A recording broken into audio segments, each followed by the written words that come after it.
Salut tout le monde, le 10 minutes avec Jésus aujourd'hui, avec Jésus, ministère international. Vraiment excitant, le Seigneur me parlait aujourd'hui à propos des visions. J'ai eu une journée bien remplie, j'ai parlé avec beaucoup de gens, je parle avec beaucoup de gens dans la dernière semaine, beaucoup de conversations à propos de la parole, beaucoup d'échanges. J'entends le Seigneur me parler à travers les gens. Et je leur communique la vision, comme je vous ai dit, pourquoi on est ici, l'opportunité que les gens ont de joindre ce mouvement de Dieu, ce grand mouvement-là de Dieu qui est à propos d'exploser ici au Québec, à Montréal, à travers JMI Canada, à travers Jésus, ministère international au Canada. Et j'ai quelques écritures qui sont venues sur mon cœur et le Seigneur m'a donné aussi un avertissement à travers ça parce que quand on a des visions, quand on a des rêves, quand on a des promesses, c'est important d'être conscient de comment les préserver, de comment les garder et justement de rester focus. Amen? Donc, prions ensemble et je vais vous lire 4 passages dans 4 livres différents de la parole, de la vérité. Amen? Merci, Père éternel. Merci pour tous ceux qui m'écoutent. Merci que je suis un outil, que je suis un vaisseau d'honneur et toute ma confidence et ma confiance est en toi, Seigneur. Merci, Jésus, de nous donner cet accès-là. Merci, Saint-Esprit, de percer les cœurs, de renouveler nos intelligences. Au nom de Jésus-Christ. Amen. Amen. Donc, un des premiers versets que je veux vous communiquer, c'est que quand on a les visions, moi j'ai écrit tellement de choses. Parce que Dieu veut nous parler beaucoup par image. Donc souvent, il va nous mettre des photos, des images dans notre esprit, des bouts de films, tu sais, comme des bouts de qu'est-ce qui va se passer. Et c'est vraiment important de les mettre sur papier. C'est écrit dans Habacuc 2, versets 2 et 3. C'est écrit, le Seigneur me répondit ainsi. Écris ce que je te révèle. Grave-le sur des tablettes de sorte qu'on puisse le lire clairement. Le moment n'est pas encore venu pour cette révélation se réalise, mais elle se vérifiera en temps voulu. Attends avec confiance, même si cela paraît long. Ce que j'annonce arrivera à coup sûr et à son heure. Donc, il y a un timing. Donc, c'est pour ça que je veux rester focusé. Je veux rester sans distraction. Je veux continuer à écrire. Je veux continuer à recevoir ces visions-là. À passer des moments en relation intime avec le Père en haut. Et lui obéir et mettre en action. Parce que c'est une chose qu'on doit être conscient.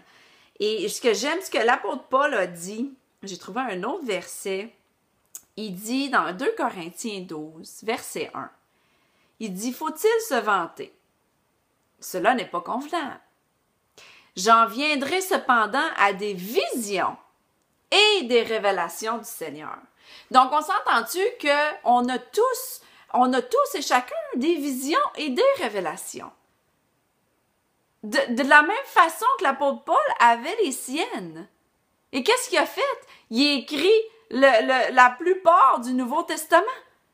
Donc, il a appliqué qu'est-ce que Dieu avait dit au prophète Habacuc. Il a pris son crayon, son papier. En plus, c'est ceux qui étaient en prison, il y avait beaucoup de temps. Puis, il a écrit toutes les révélations et les visions. Et il dit, je ne vais pas me vanter comme moi, je ne vais pas me vanter avec toutes les visions de Jésus, ministère international, de tout ce qu'on a vu pour le Canada, tout ce qu'on a vu pour le Québec. Je ne vais pas m'en vanter, mais je vais donner l'opportunité. Je vais donner l'opportunité à tous et chacun de faire partie de ce grand mouvement-là que Dieu veut faire. Donc c'est bien simple. Et dans ce processus-là, ce que le Seigneur m'a dit, il m'a averti, il m'a dit, Catherine, Romains 12, il m'a dit, Catherine, sois alerte. Sois alerte d'une chose. Romains 12, 2, c'est écrit. Ne vous conformez pas au siècle présent, mais soyez transformés par le renouvellement de l'intelligence, afin que vous discerniez quelle est la volonté de Dieu, ce qui est bon, agréable et parfait. Donc, pour que j'arrive à savoir ce qui est agréable, bon et parfait dans la volonté divine, j'ai besoin de discerner. Et je ne peux pas me conformer à tout ce qui se passe. Oui, en ce moment, là, je me conforme aux 14 jours de quarantaine parce que je viens d'arriver de la Floride. Tu comprends? Je vais me conformer à ça. Mais en réalité, je fais juste obéir aux lois. J'obéis aux lois du pays. Donc, je me conforme à la parole. Excusez-moi, j'ai un appel qui rentre en même temps. Donc par contre, il y a beaucoup de règles ou de suggestions que je vais obéir à la parole plutôt qu'aux hommes. Amen. Donc, soyons dans le discernement quand on écoute les nouvelles, quand on écoute les gens nous parler, nous donner des opinions, des débats, peu importe. Gardons nos cœurs et soyons renouvelés dans notre intelligence par la parole.